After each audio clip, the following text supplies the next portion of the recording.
Graça e paz, querido. Nós estamos iniciando agora a leitura do Evangelho de Mateus e eu vou ler na versão Nova Viva.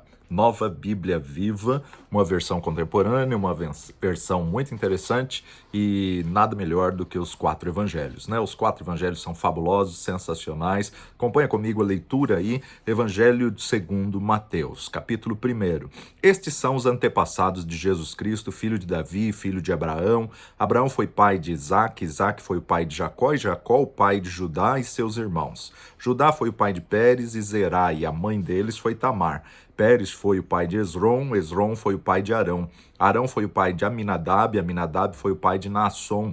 Naasson foi o pai de Salmão, Salmão foi o pai de Boaz, e a mãe deste foi Raabe. Boaz foi o pai de Obed, e a mãe deste foi Rute. Obed foi o pai de Jessé.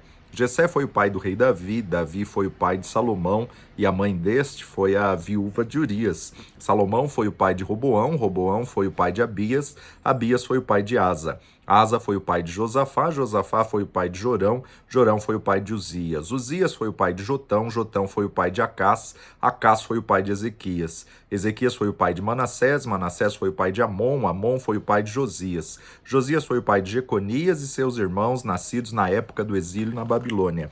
Após o exílio, Jeconias foi o pai de Salatiel, Salatiel foi o pai de Zorobabel, Zorobabel foi o pai de Abiúde, Abiúde foi o pai de Eliaquim, Eliaquim foi o pai de Azor, Azor foi o pai de Sadoque, Sadoque foi o pai de Aquim, Aquim foi o pai de Eliúde, Eliúde foi o pai de Eleazar, Eleazar foi o pai de Matã, Matã foi o pai de Jacó, Jacó foi o pai de José, que foi o marido de Maria, a mãe de Jesus Cristo, o Messias. Assim, houve 14 gerações desde Abraão até o rei Davi, 14 desde o tempo do rei Davi até o exílio e 14 desde o exílio até Cristo. Eis os fatos relativos ao nascimento de Jesus Cristo. Maria, sua mãe, estava prometida para casar-se com José, mas enquanto ela ainda era virgem, ficou grávida pelo Espírito Santo. Então José, seu noivo, sendo um homem justo, decidiu romper o noivado, mas em segredo, porque não queria desonrar Maria publicamente. Ele estava deitado em vigília pensando nisso,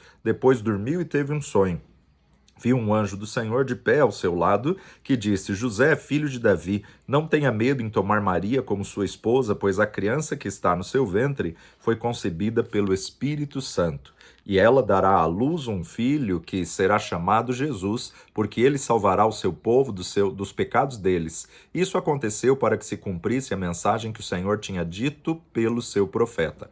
Ouçam, a virgem ficará grávida e dará à luz um filho que será chamado Emanuel, que significa Deus conosco. Quando José acordou, fez como o anjo do Senhor tinha mandado e trouxe Maria para casa como sua esposa. Porém, José não teve relações com ela até o seu filho nascer, e ele deu-lhe o nome Jesus. Jesus nasceu na cidade de Belém, na Judéia, durante o reinado do rei Herodes. Nesse tempo, alguns sábios das terras do Oriente chegaram a Jerusalém e perguntaram: Onde está o recém-nascido rei dos judeus? Pois nós vimos a sua estrela nas distantes terras do Oriente e viemos adorar o menino. O rei Herodes ficou muitíssimo perturbado com a pergunta deles e Jerusalém inteira ficou cheia de rumores. Ele convocou uma reunião dos líderes religiosos dos judeus, os profetas. Nos informaram onde o Messias nasceria? Perguntou. Sim, responderam eles, em Belém da Judéia, porque foi isto que escreveu o profeta. Ó pequena cidade de Belém, você é apenas uma pequena vila da Judéia, mas será o lugar onde vai nascer o rei de Israel para dirigir o meu povo de Israel. Então Herodes mandou um recado secreto aos sábios, pedindo que viessem falar com ele. Nessa reunião, obteve deles a época exata em que viriam a estrela pela primeira vez. Disse então: Vão a Belém e procurem um menino, e quando o encontrarem, voltem e me digam para que eu possa ir adorá-lo também. Depois desse encontro, os sábios seguiram seu caminho, e então a estrela que tinham visto no Oriente apareceu-lhes novamente. Foi adiante dele e parou em cima do lugar onde estava o menino. E vendo a estrela, a alegria deles foi imensa. Entrando na casa onde estavam o menino e Maria, sua mãe, eles se ajoelharam diante dele para o adorar. Então abriram seus tesouros e lhe deram presentes: ouro, incenso e mirra. Mas, quando voltaram para a sua terra, eles não foram por Jerusalém para contar a Herodes, porque Deus lhes tinha avisado num sonho que voltassem por outro caminho. Depois que eles foram embora, um anjo do Senhor apareceu a José num sonho. Levante-se e fuja para o Egito com o menino e a mãe, disse o anjo, e fique lá até que eu mande você voltar, porque o rei Herodes vai tentar matar o menino. Naquela mesma noite, ele partiu para o Egito com Maria e o menino, e ficou lá até a morte do rei Herodes. E assim se cumpriu o que o Senhor tinha dito por meio do profeta: eu chamei o meu filho do Egito. Herodes ficou furioso quando descobriu que os sábios o tinham enganado.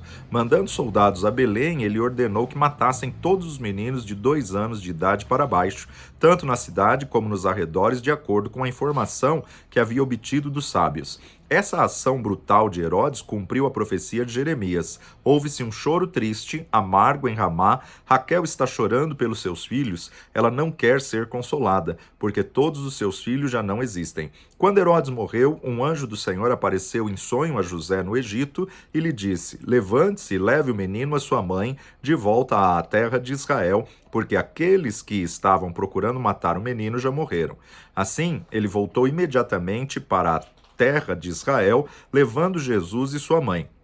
Mas no caminho ele teve medo ao saber que o novo rei era Arquelau, filho de Herodes. Num outro sonho, ele foi avisado de que não fosse para a Judéia. Então eles foram para a região da Galiléia e foram morar numa cidade chamada Nazaré. Assim cumpriu-se a predição dos profetas a respeito do Messias. Ele será chamado Nazareno. Enquanto eles ainda estavam morando em Nazaré, João Batista começou a pregar no deserto da Judéia. Seu assunto constante era: abandonem os seus pecados, voltem-se para Deus, porque o reino dos céus está para chegar logo. O profeta Isaías tinha anunciado o seguinte a respeito do ministério de João: eu ouço uma voz que clama no deserto: preparem o caminho para o Senhor, endireitem o caminho por onde ele andará. A roupa de João era feita de pelo de camelo, ele usava também um cinto de couro, comia gafanhotos e mel do campo. O povo de Jerusalém, de todo o Vale do Jordão e de toda a região da Judéia, saía ao deserto para ouvir João pregar. E quando eles confessavam os seus pecados, eram batizados no Rio Jordão. Mas, quando ele viu muitos fariseus e saduceus vindo para serem batizados, disse a eles: filhos de serpentes, quem disse que vocês poderiam escapar da futura ira de Deus? Antes de serem batizados, provem que vocês abandonaram o pecado praticando obras dignas de arrependimento. Não tentem escapar dessa forma pensando: nós estamos salvos porque somos judeus, somos descendentes de Abraão. Isso não prova coisa alguma. Deus pode transformar até essas pedras em descendentes de Abraão, e o machado do julgamento de Deus já está pronto para cortar pela raiz cada árvore que não produz bons frutos. Elas serão derrubadas e queimadas. Eu batizo com água aqueles que se arrependem dos seus pecados, mas está vindo um outro muito maior do que eu, tão poderoso que eu não sou digno de carregar suas sandálias. Ele batizará vocês com o Espírito Santo e com fogo. Ele separará a palha do grão, queimará a palha com fogo, que nunca vai se apagar, e guardará o grão no celeiro. Então Jesus foi da sua casa na Galiléia ao Rio Jordão para ser batizado por João. João não queria fazer isso. Isso não está certo, dizia ele. Eu é que preciso ser batizado pelo Senhor. Mas Jesus disse: deixe que seja assim agora, porque eu devo fazer tudo o que Deus quer. Então João o batizou. Depois de seu batismo, logo que Jesus saiu da água, os céus se abriram e ele viu o Espírito de Deus descendo na forma de uma pomba e pousando sobre ele. Então uma voz do céu disse: este é o meu Filho amado, em quem tenho grande alegria. Então Jesus foi conduzido pelo Espírito Santo ao deserto para ser tentado pelo diabo. Depois de jejuar 40 dias e 40 noites, ficou com muita fome. Então o diabo tentou Jesus, sugerindo: já que você é filho de Deus, transforme essas pedras em pães. Mas Jesus respondeu: as Escrituras nos dizem que não é só de pão que vive o homem, mas de toda palavra que procede da boca de Deus. Então o diabo levou a Jerusalém, a cidade santa, para o lugar mais alto do templo. Salte daí, disse ele, já que é o Filho de Deus, porque as Escrituras declaram: porque o Senhor dará instruções especiais aos seus anjos para o protegerem em todos os seus caminhos. Eles o apoiarão com as mãos para que você não tropece em alguma pedra no caminho. Jesus replicou: porém as Escrituras também dizem: não ponha à prova o Senhor, o seu Deus. A seguir, o diabo levou Jesus a um monte muito alto e mostrou-lhe as nações do mundo e toda a glória deles. Eu lhe darei tudo isso, disse ele, se você ajoelhar-se e me adorar. Sai daqui, Satanás, disse-lhe Jesus. As Escrituras ordenam: adore somente o Senhor, o seu Deus, sirva somente a ele. Então o diabo foi embora e os anjos vieram e cuidaram de Jesus. Quando Jesus ouviu dizer que João tinha sido preso, voltou para a Galiléia. Ele voltou para Nazaré, na Galiléia, mas logo mudou-se para Cafarnaum, na margem do mar da Galiléia, perto de Zebulon e Naftali, para se cumprir a profecia de Isaías.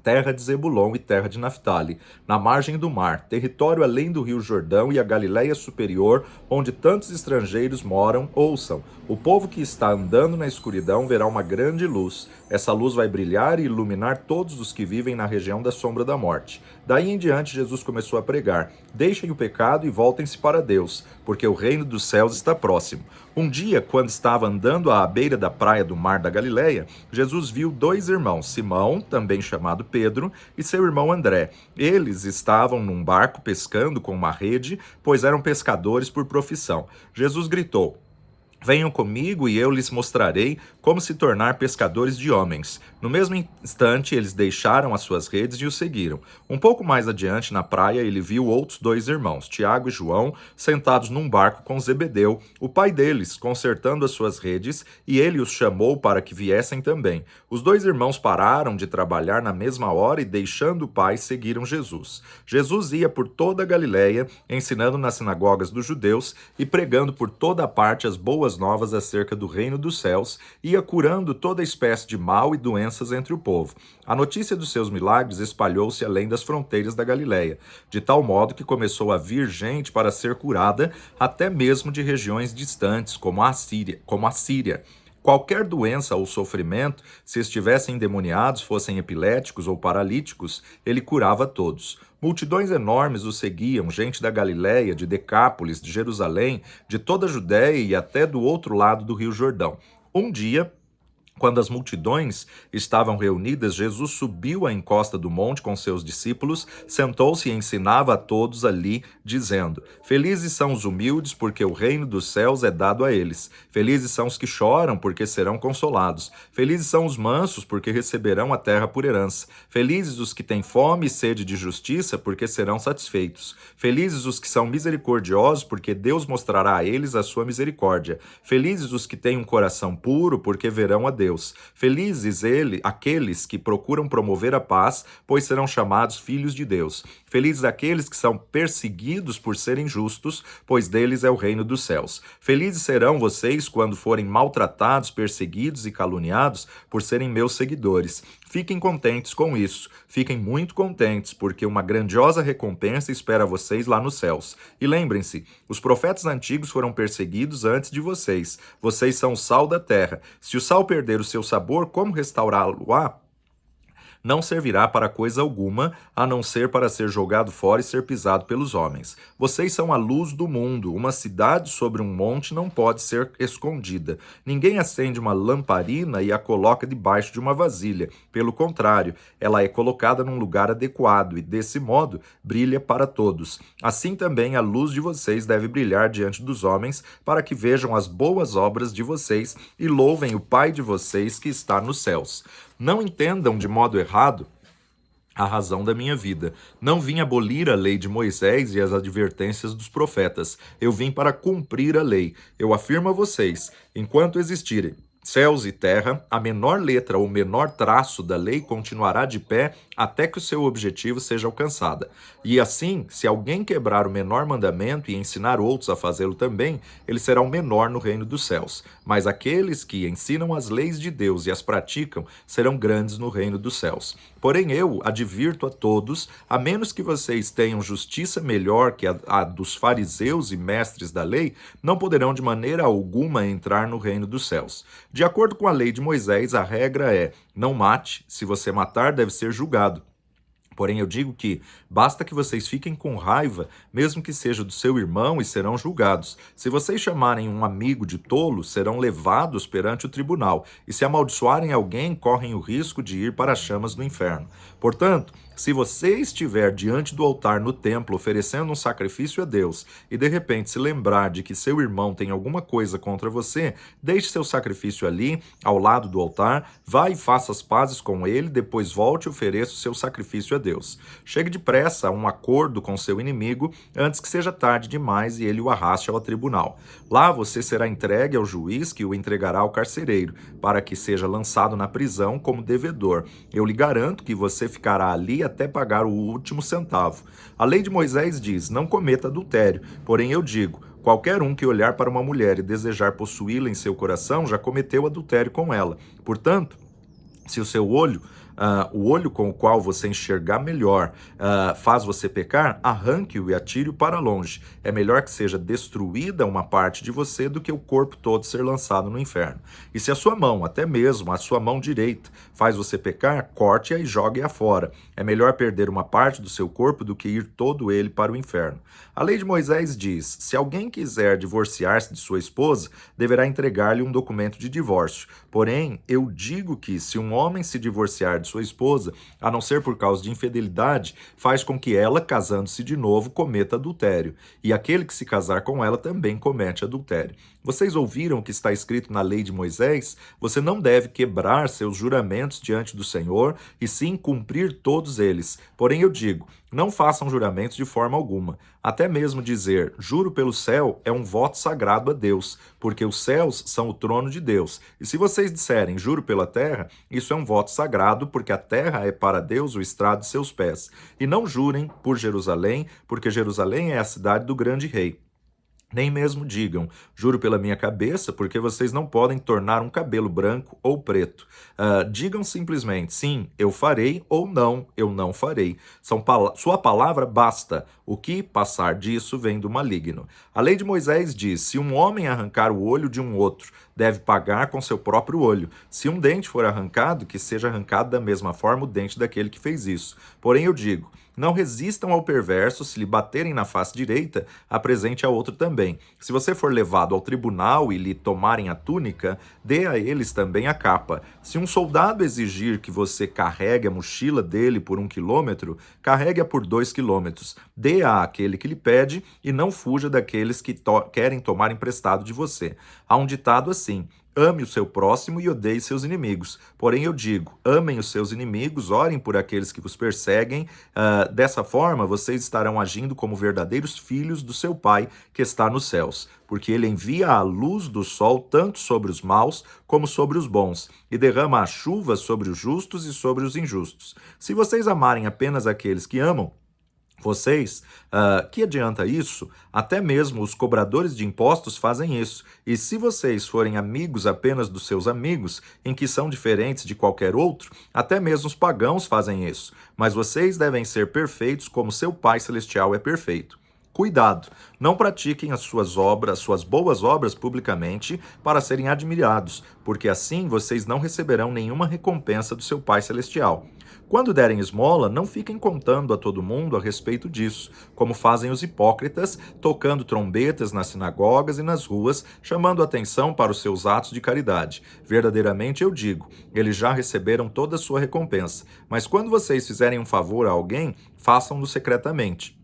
Não contem à sua mão esquerda aquilo que sua mão direita está fazendo. Prestem a sua ajuda em segredo e o seu Pai, que conhece todos os segredos, recompensará vocês. Quando orarem, não sejam como os hipócritas que oram publicamente nas esquinas das ruas e nas sinagogas para todo mundo ver. Verdadeiramente, essa é toda a recompensa que eles receberão. Mas você, quando orar, vá para o seu quarto, feche a porta atrás de você e ore a seu Pai que está em secreto, e seu Pai que conhece os seus segredos recompensará você. Não fiquem recitando sempre a mesma oração, como fazem os pagãos que pensam que as orações repetitivas é que são eficientes. Não sejam iguais a eles. Lembrem-se, seu Pai sabe exatamente o que vocês precisam, até mesmo antes que vocês peçam a Ele. Orem dessa maneira: Nosso Pai do céu, seja santificado o seu nome, venha o seu reino, que a sua vontade seja feita aqui na terra como é feita no céu. Dê-nos hoje novamente o nosso alimento. Perdoe-nos as nossas ofensas, tal como nós temos perdoado aqueles que nos ofenderam. Não nos deixes cair em tentação, mas livre-nos do mal. Amém. Livre-nos do maligno. Amém.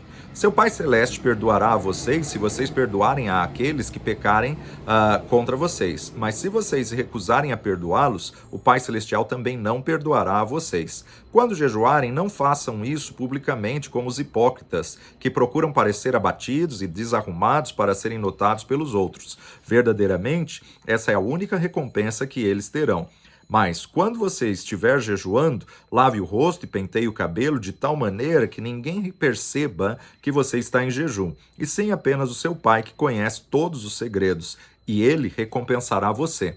Não se preocupem em acumular riquezas aqui na terra, onde a traça e a ferrugem destroem, e onde os ladrões arrombam e roubam. Guardem, sim, tesouros preciosos no céu, onde a traça e a ferrugem não destroem. E onde os ladrões não arrombam e nem roubam. Pois onde estiver as riquezas, lá estará também o seu coração. Os olhos são como uma luz para o corpo. Se os seus olhos forem bons, haverá luz em todo o seu corpo. Mas se os seus olhos forem maus, seu corpo estará em profunda escuridão espiritual, e como essa escuridão pode ser terrível. Vocês não podem servir a dois patrões, porque vocês odiarão um e amarão o outro, ou serão fiéis a um e desprezarão o outro. Vocês não podem servir a Deus e ao dinheiro. Porquanto, minha palavra é a seguinte: não fiquem preocupados a respeito de coisas com a própria vida, quanto ao que comer ou beber, e nem com o seu próprio corpo, quanto ao que vestir. Não é a vida mais importante que a comida e o corpo mais importante que a roupa? Olhem os passarinhos dos céus. Eles não se preocupam com a comida, eles não precisam semear e nem colher, ou guardar a comida em depósitos, pois o Pai Celeste as alimenta. Será que vocês não valem muito mais do que os passarinhos? Será que com todas essas preocupações juntas poderão acrescentar um único momento à vida de vocês? E por que ficar preocupado com a roupa? Olhem os lírios do campo, eles não trabalham nem tecem. No entanto, nem o rei Salomão em toda a sua glória se vestiu como qualquer um deles. Se Deus cuida tão maravilhosamente das flores que hoje estão aqui e amanhã já desaparecem, será que ele não vai com toda certeza cuidar de vocês, gente de pequena fé? Portanto, não se preocupem de forma alguma com a necessidade de comida ou bebida ou com a roupa. Não sejam como os pagãos, pois eles é que têm intenso interesse nessas coisas. Mas o Pai Celeste sabe muito bem que vocês precisam delas. Coloquem, pois, em primeiro lugar o reino de Deus e a sua justiça, e ele dará a vocês todas essas coisas. Portanto, não fiquem preocupados com o dia do amanhã. Deus cuidará do dia do amanhã para vocês também. Já é suficiente a carga de cada dia. Não julguem, e assim vocês não serão julgados, porque como vocês julgarem os outros, vocês também serão julgados. E a medida que usarem também será usada para medir vocês. E por que se preocupar com um cisco no olho de um irmão, quando você tem uma tábua no seu próprio olho? Você dirá: amigo, deixe-me ajudar a tirar esse cisco do seu olho, quando você mesmo nem pode enxergar por causa da tábua que está no seu próprio olho. Hipócrita, livre-se da tábua primeiro, assim você poderá enxergar para tirar o cisco do olho do seu irmão. Não deem para os cães o que é sagrado, pois eles se virarão contra vocês e os atacarão. Nem atirem pérolas aos porcos, porque eles pisarão nas pérolas. Peçam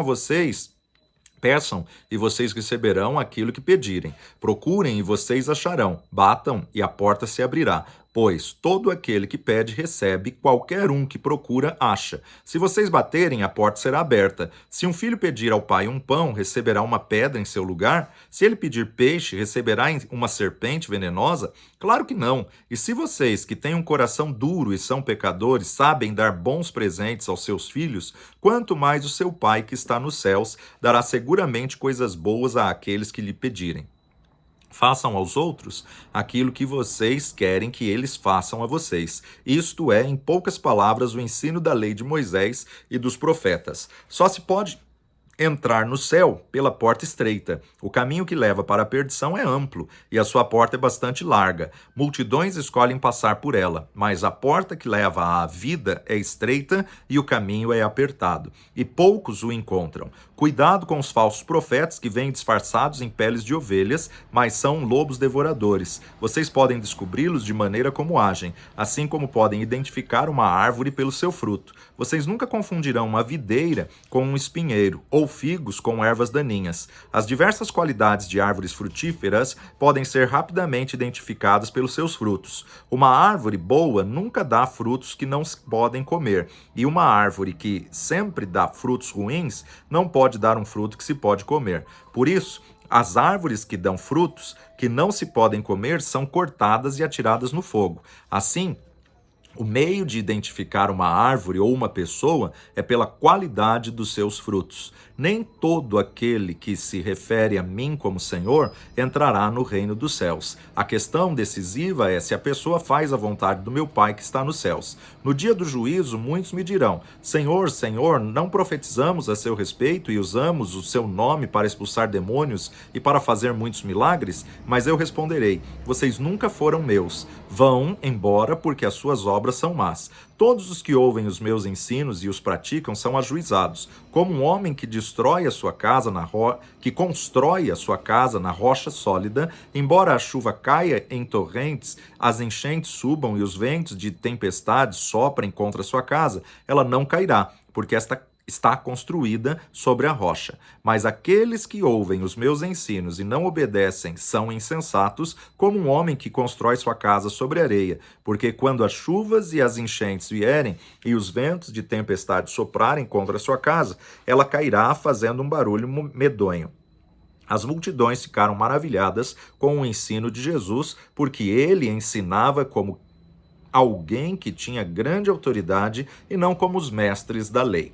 Grandes multidões seguiram a Jesus quando ele desceu a encosta do monte. Um leproso se aproximou, ajoelhou-se diante dele para adorá-lo. Senhor, suplicou o leproso, se o Senhor quiser, pode curar-me. Jesus estendeu a mão e tocou no homem. Eu quero, disse ele, fique curado. E na mesma hora a lepra desapareceu. Então Jesus lhe disse, não conte a ninguém. Vá diretamente ao sacerdote para ser examinado e leve com você a oferta exigida pela lei de Moisés aos leprosos que são curados, um testemunho público da sua cura. Quando Jesus chegou a Cafarnaum, o capitão do exército romano veio e suplicou-lhe ajuda. Senhor, meu servo está em casa de cama, paralítico e sofrendo muitas dores. Jesus lhe disse, eu vou curá-lo. Então o oficial disse, eu não sou digno de que o Senhor entre em minha casa. Se apenas ficar aqui e disser, seja curado, o meu servo ficará bem. Eu sei disso, porque também obedeço às ordens dos meus superiores e tenho autoridade sobre os meus soldados. Quando digo a um deles, vá, ele vai, e ao outro, venha, e ele vem,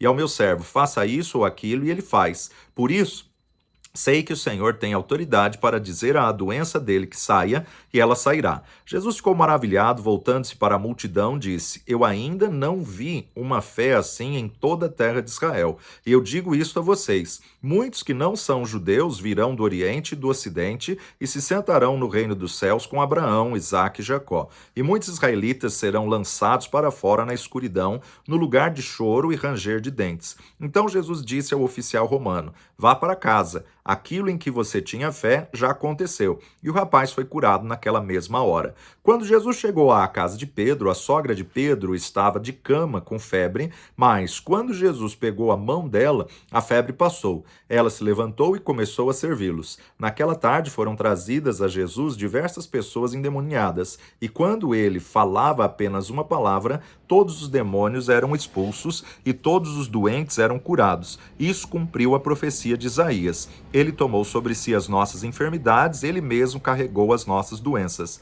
Quando Jesus viu a multidão ao seu redor, deu ordens aos discípulos para atravessar para o outro lado do mar. Nesse exato momento, um dos mestres da lei disse a ele, Mestre, eu seguirei o Senhor aonde quer que for. Mas Jesus respondeu, as raposas têm tocas e os passarinhos têm ninhos, porém o Filho do Homem não tem um lugar para repousar a sua cabeça. Um outro discípulo disse, Senhor, deixe-me primeiro ir enterrar meu pai. Mas Jesus lhe disse, siga-me agora, deixe que os mortos sepultem os seus próprios mortos. Então ele entrou entrou num barco e começou a atravessar o mar com seus discípulos. De repente levantou-se uma terrível tempestade, de tal maneira que as ondas começavam a inundar o barco. Mas Jesus estava dormindo. Os discípulos foram acordar Jesus gritando: Senhor, salve-nos, estamos afundando. Mas Jesus respondeu: Ó homens de tão pouca fé, por que vocês estão com tanto medo? Então ele se levantou e repreendeu o vento e as ondas, e a tempestade passou e tudo ficou calmo. Os discípulos ficaram admirados. Quem é este? Perguntavam uns aos outros, que até mesmo os ventos e o mar lhe obedecem? Quando eles chegaram ao outro lado do lago, na região dos Gadarenos, 2 homens endemoniados foram ao encontro dele. Viviam num cemitério e eram tão violentos que ninguém podia passar por aquela região. Eles começaram a gritar para ele: Que quer conosco, ó Filho de Deus? O Senhor veio aqui para nos atormentar antes do tempo. Uma manada de porcos estava pastando à distância, então os demônios suplicaram: Se nos expulsar, mande-nos para aquela manada de porcos. Está bem, disse-lhe Jesus. Vão. Eles saíram dos homens e entraram nos porcos, e a manada inteira jogou-se precipício abaixo e afogou-se no mar. Os que cuidavam da manada fugiram para a cidade, contando a história do que tinha acontecido. E a população toda veio correndo para ver Jesus e suplicar-lhe que fosse embora e deixasse todos em paz. Então Jesus subiu num barco e atravessou o mar para ir a Cafarnaum, a cidade onde morava. Logo, alguns homens lhe trouxeram numa esteira um rapaz paralítico. Quando Jesus viu a fé que eles tinham, disse ao paralítico: Anime-se, filho, porque os seus pecados estão perdoados. Blasfêmia! Esse homem está dizendo que é Deus, disseram a si mesmos alguns mestres da lei. Jesus sabia o que eles estavam pensando e perguntou: Por que vocês estão com esses pensamentos ruins? Que é mais fácil dizer: os seus pecados estão perdoados, ou levante-se e ande? Mas, para provar que o Filho do Homem tem autoridade aqui na terra para perdoar pecados, voltando-se para o rapaz paralítico, disse: Levante-se, enrole a sua esteira e caminhe para casa. E ele levantou-se e foi para casa. Um arrepio de medo passou pela multidão quando viu isso acontecer bem diante dos seus olhos, e louvaram a Deus por ter dado tal autoridade aos seres humanos. Quando Jesus descia a estrada, viu um cobrador de impostos chamado Mateus, sentado na coletoria. Venha, torne-se meu discípulo, disse Jesus. E Mateus levantou-se e o acompanhou.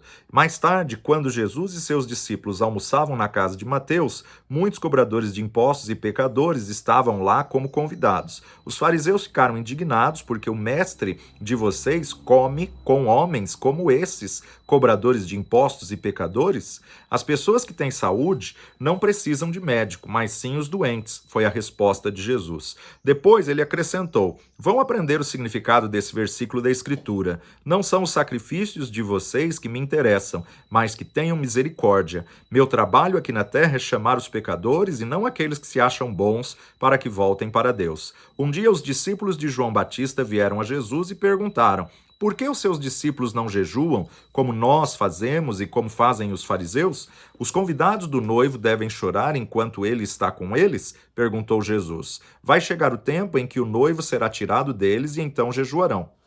E quem remendaria uma roupa velha com um pano novo? O remendo rasgaria a roupa e tornaria o buraco ainda maior. E quem usaria vasilhas de couro velhas para guardar vinho novo? Pois as vasilhas velhas arrebentariam com a pressão, e o vinho se derramaria e as vasilhas se estragariam. Para guardar vinho novo, só se usam vasilhas de couro novas. Dessa maneira, ambos se conservam. Enquanto ele estava dizendo isso, o chefe da sinagoga local chegou e ajoelhou-se diante de Jesus e disse: Minha filhinha acaba de morrer, porém o Senhor pode fazer com que volte à vida, se tão somente vier e tocá-la. Jesus e os seus discípulos foram para a casa dele. No caminho, uma mulher que durante 12 anos vinha sofrendo de uma hemorragia, veio por trás dele e tocou na barra do seu manto. E pois ela pensava: se eu apenas tocar em seu manto, serei curada. Jesus voltou-se e falou com ela. Filha, disse ele, anime-se, a sua fé a curou. E a mulher ficou curada a partir daquele momento. Quando Jesus chegou à casa do chefe da sinagoga e viu as multidões barulhentas e ouvia a música do enterro, disse: Ponham todos para fora, porque a menina não está morta, ela só está dormindo. Então começaram a zombar e caçoar dele. Quando a multidão finalmente saiu, Jesus entrou e tomou a menina pela mão, e ela se levantou e viveu novamente. A notícia a respeito desse acontecimento espalhou-se por toda a região. Quando Jesus estava saindo da casa da menina, 2 cegos apareceram gritando: Ó filho de Davi, tenha piedade de nós. Eles foram até a casa onde ele morava e Jesus lhes perguntou: Vocês creem que eu posso fazê-los enxergar? Sim, Senhor, disseram eles, nós cremos. Então ele pôs as mãos nos olhos deles e disse: Que seja feito a vocês conforme a fé que vocês têm. E eles puderam ver. Jesus avisou os 2 energicamente que não contassem isso a ninguém. Eles, porém, espalharam a sua fama pela cidade inteira. Deixando aquele lugar, Jesus encontrou um homem que não podia falar porque estava endemoniado. Jesus expulsou o demônio e imediatamente o homem começou a falar. Como as multidões ficaram maravilhadas. Nunca se viu nada parecido em Israel, exclamavam todos. Mas os fariseus diziam: É o príncipe dos demônios que dá poder a ele para expulsar demônios. Jesus andava por todas as cidades e vilas daquela região, ensinando nas sinagogas dos judeus e anunciando as boas novas do reino. Em todo lugar onde ele ia, curava as pessoas e todas as enfermidades e doenças. Ao ver as multidões, ficou com pena deles, porque estavam aflitas e desamparadas, como ovelhas sem pastor. A colheita é grande, mas os trabalhadores são poucos, disse ele aos seus discípulos. Portanto, peçam ao Senhor da colheita que chame mais trabalhadores para os seus campos de colheita. Jesus chamou seus 12 discípulos para junto dele e lhes deu autoridade para expulsar espíritos maus e para curar toda espécie de doenças e enfermidades. Estes são os nomes dos seus 12 discípulos: Simão, também chamado Pedro, André, irmão de Pedro, Tiago, filho de Zebedeu, e João, irmão de Tiago, Filipe e Bartolomeu, Tomé e Mateus, o cobrador de impostos, Tiago, filho de Alfeu, e Tadeu, Simão, membro do partido político nacionalista dos Zelotes, e Judas Iscariotes, aquele que traiu Jesus. Jesus os enviou com as seguintes instruções: Não vão aos outros povos e nem entrem nas cidades dos samaritanos, porém vão às ovelhas perdidas de Israel. Vão anunciar que o reino dos céus está perto. Curem os doentes, ressuscitem os mortos, curem os leprosos e expulsem os demônios. Deem tão liberalmente como vocês receberam. Não levem ouro, nem prata, nem moedas de cobre com vocês. Não levem nenhum saco de viagem, nem túnica extra, nem sandálias, nem bengala para se apoiar, pois quem trabalha tem direito ao sustento. Sempre que entrarem numa cidade ou vila, procurem ali um homem piedoso e fiquem na casa dele até saírem para a cidade seguinte. Quando entrarem na casa, digam que a paz esteja nesta casa. Se acontecer que aquele ser um lar piedoso, que a paz de vocês repouse sobre ela. Caso contrário, retirem a saudação de paz. Qualquer cidade ou qualquer casa que não receber vocês, sacudam de seus pés o pó daquele lugar quando saírem. Verdadeiramente, as cidades perversas de Sodoma e Gomorra estarão em situação melhor do que estas cidades no dia do juízo. Eu estou enviando vocês como ovelhas para o meio de lobos, portanto, sejam cautelosos como as serpentes, inofensivos como as pombas. Mas cuidado, pois vocês serão presos, processados nos tribunais e chicoteados nas sinagogas, e vocês sofrerão julgamento diante de governadores e reis por minha causa. Isso lhes dará a oportunidade de falar a eles a meu respeito e de dar testemunho aos gentios. Quando forem presos, não se preocupem com o que vão dizer em seu julgamento, porque vocês receberão as palavras exatas no tempo certo, pois não serão vocês que estarão falando, mas o Espírito do seu Pai Celeste falará por meio de vocês. Um irmão entregará à morte outro irmão, os pais entregarão seus próprios filhos, os filhos se levantarão e matarão seus pais. Vocês serão odiados porque me pertencem, mas todo aquele que perseverar até o fim será salvo.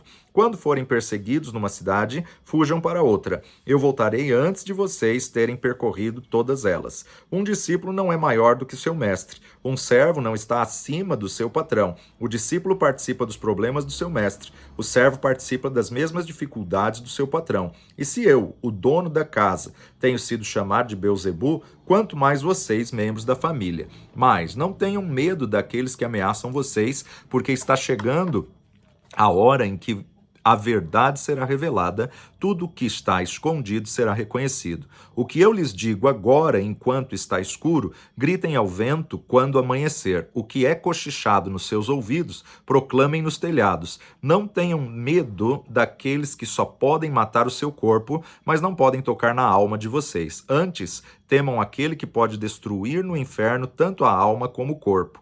Por acaso, não é verdade que se vendem 2 pardais por uma moedinha?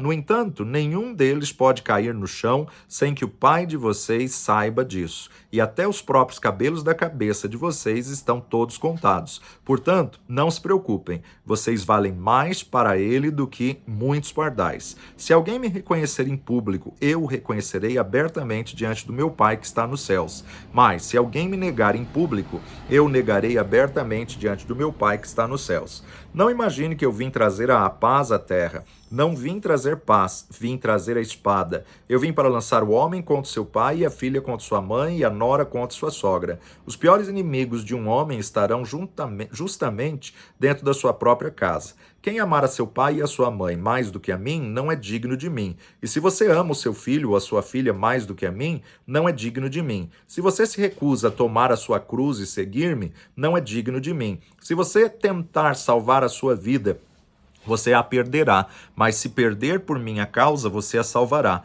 Aqueles que acolhem vocês, a mim estão acolhendo, e quando me acolhem, estão acolhendo aquele que me enviou. Se vocês acolherem um profeta porque ele é um homem de Deus, receberão a mesma recompensa que um profeta obtém. E se vocês acolherem homens bons e piedosos por causa da sua piedade, receberão recompensa igual a deles. E se vocês derem até mesmo um copo de água fria ao menor dos meus seguidores, porque ele é meu discípulo, serão seguramente recompensados. Quando Jesus tinha acabado de dar essas instruções aos seus 12 discípulos, saiu pregando nas cidades da região. João Batista, que agora estava na prisão, soube que todos os milagres de Cristo estava fazendo e, portanto, enviou seus discípulos para perguntar a Jesus: o Senhor é realmente aquele que nós estávamos esperando ou devemos continuar esperando algum outro? Jesus lhes disse: voltem a João e contem-lhe dos milagres que vocês me viram fazer. Os cegos vêm, os coxos andam, os leprosos são sarados, os surdos ouvem, os mortos são levantados para a vida e as boas novas são pregadas aos pobres. E feliz é aquele que não se escandalizar por minha causa. Quando os discípulos de João tinham ido embora, Jesus começou a falar a respeito de João às multidões. Quando vocês saíram ao deserto, o que vocês esperavam ver? Uma cana trilhada pelo vento? Ou vocês estavam esperando ver um homem vestido com roupas finas? Ora, quem se veste assim vive como um príncipe nos palácios reais. Ou, o que foram ver? Um profeta de Deus? Sim, e ele é mais do que um simples profeta, porque João é o homem de quem está escrito: ouçam, vou enviar o meu mensageiro que irá antes de mim. Ele vai preparar o caminho diante de vocês. Na verdade, de todos os homens que já nasceram, nenhum foi tão grande como João Batista. E, no entanto, até o menor no reino do céu será maior do que ele. E desde o tempo em que João Batista começou a pregar e batizar até agora, multidões ansiosas vão abrindo caminho em direção ao reino dos céus. Toda a lei e os profetas profetizaram até que apareceu João. E se vocês estão dispostos a aceitar o que eu quero dizer, ele é Elias, aquele que os profetas disseram que viria. Se vocês têm ouvidos para ouvir, então ouçam. Que direi eu a respeito desta nação? São como crianças que estão sentadas nas praças e dizem aos seus amiguinhos: nós tocamos músicas de casamento, mas vocês não se alegraram. Então cantamos música de enterro e vocês não ficaram tristes. Por que João Batista não bebe vinho e não bebe nem vinho e muitas vezes jejua? Então vocês dizem: ele está dominado por um demônio. Veio o Filho do Homem participando de festas, comendo e bebendo, e vocês se queixam. Vejam, este homem é um comilão e beberrão, um homem que vive andando por aí com cobradores de impostos e pecadores. Mas a sabedoria pode ser comprovada pelas obras que a acompanham. Então Jesus começou a clamar contra as cidades onde havia feito a maior parte dos seus milagres, porque elas não se haviam voltado para Deus. Ai de você, Corazim, e ai de você, Betsaiba, porque se os milagres que eu realizei entre vocês tivessem sido realizados em Tiro e Sidom, há muito tempo aqueles povos teriam se arrependido, vestindo roupas de pano de saco e cobrindo-se de cinzas. Mas eu afirmo a vocês, Tiro e Sidom estarão em melhor situação no dia do juízo do que Corazim e Betsaida. E você, Cafarnaum, embora altamente honrada, descerá até o inferno, porque se os admiráveis milagres que eu operei aí tivessem sido realizados em Sodoma, aquela cidade existiria até hoje. Pois eu afirmo a vocês, a situação de Sodoma será melhor do que a sua no dia do juízo. E Jesus fez esta oração: Ó Pai, Senhor do céu e da terra, eu te agradeço porque o Senhor escondeu a verdade daqueles que se julgam sábios e instruídos e a revelou às crianças. Sim, Pai, porque foi do seu agrado fazer isso dessa forma. Toda a verdade foi confiada a mim por meu Pai. Só o Pai conhece o Filho, e o Pai é conhecido somente pelo Filho, e por aqueles a quem o Filho quiser revelar. Venham a mim, todos vocês que estão cansados e sobrecarregados, e eu lhes darei descanso. Levem o meu jugo e deixem que eu lhes ensine, porque eu sou manso e humilde de coração, e vocês acharão descanso para as suas almas, pois o meu jugo é suave e o meu ensino é leve. Naquela época, Jesus estava andando com seus discípulos pelos campos de trigo. Era sábado e os seus discípulos estavam com fome e começaram a arrancar espigas de trigo e a comer o grão. Mas alguns fariseus os viram fazendo isso e protestaram. Os seus discípulos estão quebrando a lei no dia de sábado. Mas Jesus lhes disse: Vocês não leram o que o rei Davi fez quando ele e seus amigos estavam com fome? Ele entrou na casa de Deus e todos comeram os pães da presença, o que só era permitido aos sacerdotes. Isso também era quebrar a lei. E vocês nunca leram na lei de Moisés como os sacerdotes de serviço no templo podem trabalhar no sábado e, no entanto, ficam sem culpa? Eu afirmo a vocês que aqui está alguém que é maior do que o templo. Mas, se vocês soubessem o significado destas palavras das Escrituras, desejo misericórdia e não seus sacrifícios, não teriam condenado aquele que não tem culpa, porque o Filho do Homem é Senhor até mesmo do sábado. Então ele foi para a sinagoga e notou ali um homem com uma das mãos defeituosa. Os fariseus perguntaram a Jesus: É permitido pela lei operar curas no sábado? Eles estavam esperando que ele dissesse sim, para que desta forma pudessem acusá-lo. Sua resposta foi a seguinte: Se um de vocês tivesse uma ovelha e no sábado ela caísse num poço, trabalharia para salvá-la naquele dia? E quanto mais vale uma pessoa do que uma ovelha, portanto, é certo fazer o bem no sábado. Então ele disse ao homem: Estenda o seu braço. E quando ele fez isso, sua mão foi restaurada. Então os fariseus convocaram uma reunião para planejar a morte de Jesus. Mas Jesus sabia o que estavam planejando e deixou a sinagoga.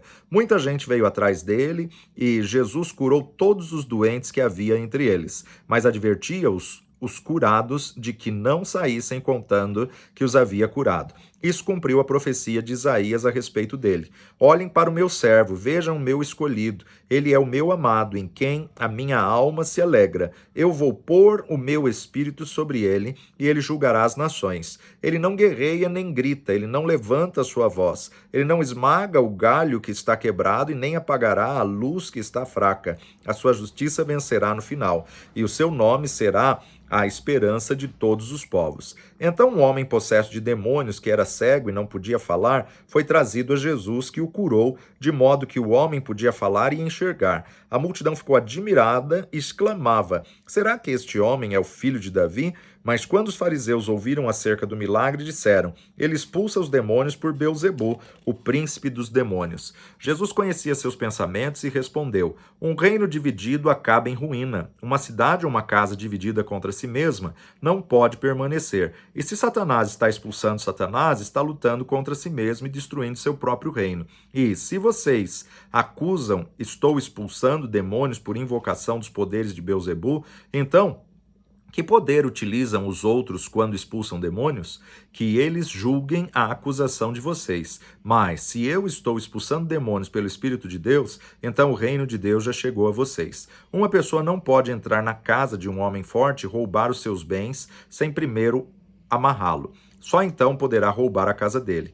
Todo aquele que não está comigo é contra mim, e quem não me ajuda a juntar, espalha. Por isso eu afirmo a vocês, todo pecado e até a blasfêmia podem ser perdoados, mas a blasfêmia contra o Espírito Santo nunca será perdoada. Se alguém disser alguma coisa contra o Filho do Homem, será perdoado, mas quem falar contra o Espírito Santo não será perdoado, nem neste mundo e nem no mundo futuro. Uma árvore é conhecida pelo seu fruto. Uma árvore de boa qualidade dá bom fruto, a de má qualidade dá fruto ruim.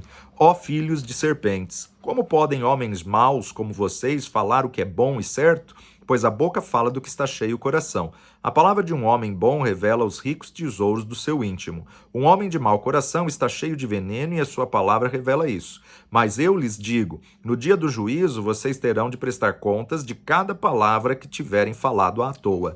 As suas palavras agora refletem o seu destino depois. Por elas vocês serão justificados ou condenados. Um dia, alguns mestres da lei, incluindo alguns fariseus, vieram a Jesus e lhes disseram: Mestre, queremos ver um milagre que prove que o Senhor realmente é o Messias. Mas Jesus respondeu: só uma nação perversa e infiel pediria mais alguma prova, e não receberá nenhuma a não ser o sinal do profeta Jonas. Pois, assim como Jonas esteve 3 dias e 3 noites dentro do grande peixe, assim também o Filho do Homem estará no fundo da terra por 3 dias e 3 noites. Os homens de Nínive se levantarão contra esta nação no juízo e a condenarão. Pois, quando Jonas lhes pregou, todos se arrependeram e se voltaram dos seus maus caminhos para Deus. Agora, aqui está quem é maior do que Jonas, e vocês se recusam a crer nele.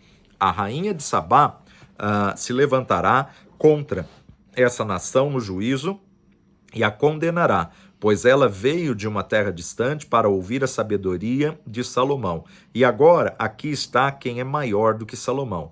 Quando um espírito imundo sai de um homem, vai para lugares desertos durante algum tempo, procurando repouso sem achar. Então diz: vou voltar para a casa de onde saí. Assim ele volta e encontra a casa desocupada, varrida e arrumada. Então o espírito imundo vai buscar outros 7 espíritos piores do que ele, e todos entram no homem e ficam morando nele.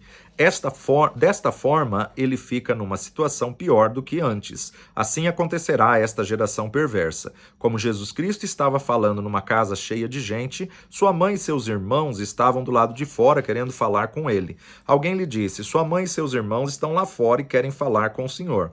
Ele observou: quem é minha mãe e quem são os meus irmãos? E apontou para os seus discípulos. Vejam, disse ele, estes são minha mãe e meus irmãos. E acrescentou: todo aquele que obedece ao meu Pai que está nos céus é meu irmão, minha irmã e minha mãe. Mais tarde, naquele mesmo dia, Jesus saiu de casa e desceu para a beira da praia, onde logo se ajuntou uma multidão tão grande que ele entrou num barco e ensinava dali, enquanto o povo ouvia da praia. Jesus usou muitas parábolas em seu sermão, tais como esta: um lavrador saiu a semear. Enquanto espalhava a semente pelo solo, uma parte dela caiu à beira do caminho e vieram as aves e a comeram. Outra parte caiu em solo cheio de pedras, onde a terra era pouco profunda. As plantas brotaram muito depressa no solo raso, mas o sol quente logo queimou as plantas e elas murcharam e morreram, porque tinham pouca raiz. Outras sementes caíram entre espinhos, que cresceram e sufocaram as plantas novas. Mas outra parte caiu em solo bom e deram uma colheita que era 30, 60 e até mesmo 100 vezes aquilo que ele tinha plantado. Aquele que tem ouvidos para ouvir, ouça. Seus discípulos vieram e perguntaram: por que o Senhor fala ao povo por meio de parábolas difíceis de entender? Então ele explicou: a vocês foi permitido entender a respeito dos mistérios do reino dos céus, mas aos outros não, porque aquele que tem receberá mais e terá em grande quantidade, mas aquele que não tem, até mesmo o pouco que tem será tirado dele. É por isso que eu falo por meio de parábolas, para que o povo veja, mas não enxergue, para que ouça, mas não entenda. Isto cumpre a profecia de Isaías. Eles ouvem, mas não entendem. Eles olham, mas não veem. O coração deste povo se tornou insensível. Eles tapam os ouvidos e fecharam os olhos. Se não fosse assim, veriam com os seus olhos, ouviriam com os seus ouvidos e compreenderiam com o coração e se voltariam para mim e eu os curaria. Mas benditos são os olhos de vocês, porque veem, e os seus ouvidos, porque ouvem. Eu afirmo a vocês a verdade. Muitos profetas e homens justos desejaram ver o que vocês têm visto e ouvir o que vocês têm ouvido, mas não puderam. Agora, esta é a explicação da parábola do lavrador plantando a semente. O caminho onde algumas sementes caíram representa o coração de uma pessoa que ouve a boa nova do reino e não entende. Então o maligno vem e arranca as sementes do coração dela. O solo raso, cheio de pedras, representa o coração de um homem que ouve a mensagem e a recebe com verdadeira alegria. Porém, ela não tem muita profundidade em sua vida e as sementes não lançam raízes profundas. Quando vem a dificuldade ou começa a perseguição por causa da sua fé, ele a abandona. O terreno coberto de espinheiros representa um homem que ouve a mensagem, mas as preocupações desta vida e o engano das riquezas sufocam a palavra e ele não produz fruto. O terreno bom representa o coração de um homem que ouve a mensagem e a entende, e dá uma colheita de 30, 60 e até 100 vezes ao que foi plantado. Esta foi outra parábola que Jesus usou. O reino dos céus é como um agricultor que semeou boa semente em seu campo. Mas uma noite, enquanto todos dormiam, seu inimigo veio e semeou joio entre o trigo e se foi. Quando a plantação começou a crescer, o joio cresceu também. Os servos do agricultor vieram e lhe contaram: Patrão, o campo onde o Senhor semeou aquela semente escolhida está cheia de joio. Foi um inimigo que fez isso, explicou ele. Devemos arrancar o joio? Perguntaram os servos. Não, respondeu ele, porque ao tirar o joio vocês poderão arrancar com ele o trigo. Deixem os dois crescerem juntos até a colheita, e então eu mandarei que os ceifeiros separem primeiro o joio e o amarrem em feixes para ser queimado, e depois juntem o trigo e o guardem no depósito. Jesus contou outra parábola ao povo. O reino dos céus é como uma minúscula semente de mostarda plantada num campo. É a menor entre todas as sementes, mas se torna a maior das plantas e cresce até a transformar numa árvore em que as aves podem vir e encontrar abrigo. Ele contou-lhes também esta parábola. O reino dos céus pode ser comparado a uma mulher que está fazendo pão.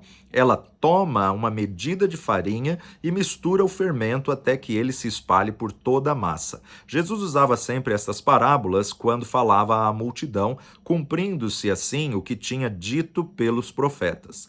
Eu falarei por meio de parábolas, explicarei mistérios escondidos desde o princípio dos tempos. Então ele entrou em casa, deixando o povo do lado de fora. Seus discípulos pediram que explicasse a parábola do joio e do trigo. Ele respondeu: O filho do homem é o agricultor que lançou a semente escolhida. O campo é o mundo, e a boa semente representa os filhos do reino. O joio são os filhos do maligno. O inimigo que o semeou entre o trigo é o diabo. A colheita é o fim dos tempos, e os trabalhadores da colheita são os anjos. Como o joio é separado e queimado no fogo, assim será no fim dos tempos. O filho do homem enviará os seus anjos, e eles separarão do reino tudo que faz as pessoas tropeçarem e todos os que praticam o mal.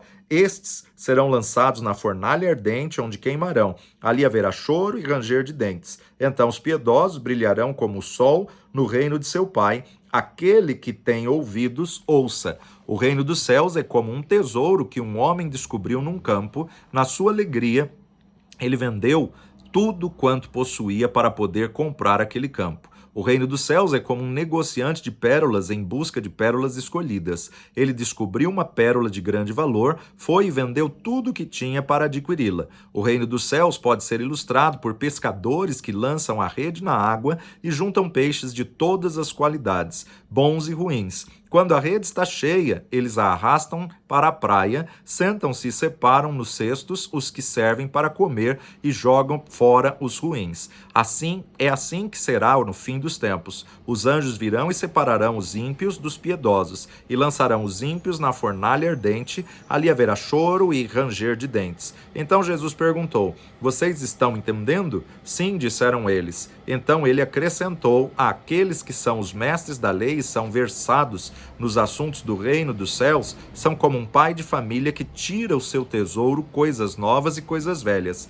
Quando Jesus terminou de contar essas parábolas, saiu dali e voltou para a cidade onde morava, Nazaré da Galileia, e lá ensinava na sinagoga. Todos ficaram admirados e perguntavam De onde vem a sabedoria e o poder que ele tem para realizar os milagres? Como é possível isto? Exclamava o povo. Não é ele apenas o filho do carpinteiro? Não é Maria a sua mãe? E não são Tiago, José, Simão e Judas os seus irmãos? Não moram suas irmãs todas aqui? De onde ele consegue todas essas coisas? E ficaram escandalizados com ele. Então Jesus lhes disse: um profeta é prestigiado em toda parte, menos na sua própria terra e entre o seu próprio povo. E por isso ele só fez ali uns poucos milagres por causa da falta da fé daquelas pessoas. Quando o rei Herodes ouviu a respeito de Jesus, disse aos homens que o serviam: esse deve ser João Batista, que ressuscitou dos mortos. É por isso que ele pode fazer esses milagres, pois Herodes tinha mandado acorrentar João na prisão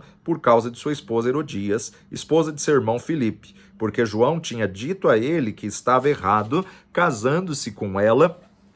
Ele queria matar João, mas estava com medo do povo, porque todos acreditavam que João era um profeta. Mas, numa festa de aniversário de Herodes, a filha de Herodias dançou diante de todos e agradou muito ao rei. Por isso, ele jurou dar-lhe qualquer coisa que ela lhe pedisse. Então, por insistência de sua mãe, a moça pediu a cabeça de João Batista numa bandeja. O rei ficou aflito, mas por causa do seu juramento e porque não deveria voltar atrás diante dos seus convidados, ordenou que lhe fosse dado o que ela pedia. E assim João foi decapitado na prisão e sua cabeça foi trazida numa bandeja e entregue à moça, que a levou à sua mãe. Então os discípulos de João vieram e levaram o seu corpo e sepultaram. Depois foram contar a Jesus o que havia acontecido. Logo que Jesus recebeu a notícia, saiu sozinho num barco para uma região distante a fim de ficar só. Mas o povo viu para onde ele tinha ido e pessoas vindas de muitas vilas seguiram a Jesus por terra. Quando Jesus saiu do barco e viu a vasta multidão que estava esperando por ele, teve compaixão e curou a todos os seus doentes. Naquela tarde, os discípulos vieram a ele e disseram: está ficando tarde e não há nada para comer aqui neste lugar deserto. Mande este povo embora para que eles possam ir às vilas e comprar alguma comida. Mas Jesus respondeu: isso não é necessário. Vocês é que devem dar de comer a esta multidão. Como? Exclamaram eles. Nós temos somente 5 pãezinhos e 2 peixes. Tragam isso para mim, disse ele. Então ele mandou o povo sentar-se na grama, tomou os 5 pães e os 2 peixes, levantou os olhos para os céus e deu graças, partiu os pães e deu aos discípulos para distribuírem ao povo. E cada um comeu até ficar satisfeito. Quando os restos foram recolhidos, havia 12 cestos cheios de pedaços que sobraram. Cerca de 5.000 homens estavam na multidão naquele dia, além de mulheres e crianças. Logo depois, Jesus mandou que seus discípulos entrassem no barco e atravessassem para o outro lado, enquanto ele permanecia ali, a fim de despedir o povo para suas casas. Tendo despedido a multidão, ele subiu sozinho ao monte para orar. Ao anoitecer, ele estava ali sozinho, e no lago os discípulos estavam em dificuldades, pois o vento tinha se levantado, e eles lutavam contra o mar agitado. Já de madrugada, Jesus veio até eles, caminhando em cima da água. Eles gritaram de medo, pois pensavam que fossem um fantasma. Mas Jesus logo os tranquilizou, dizendo: não tenham medo, coragem, sou eu. Então Pedro gritou: Senhor, se realmente é o Senhor, diga-me para eu ir caminhando em cima das águas até onde o Senhor está. Venha, disse o Senhor. Assim Pedro saiu do barco e caminhou por cima da água na direção de Jesus. Mas quando ele olhou em volta e sentiu a força do vento, ficou cheio de pavor, começou a afundar e gritou: Salva-me, Senhor! No mesmo instante, Jesus estendeu-lhe a mão e o segurou. Ó homem de pequena fé, por que você duvidou? Disse Jesus. E quando eles subiram no barco, o vento parou. Os outros ficaram muito admirados e o adoraram, dizendo: realmente o Senhor é o Filho de Deus. Depois de atravessarem o mar, chegaram a Genezaré. A notícia da chegada deles espalhou-se depressa por toda aquela região e logo o povo trouxe seus doentes para serem curados. Os doentes pediram-lhe que os deixasse tocar, mesmo que fosse na barra do seu manto. E todos os que faziam isso foram curados.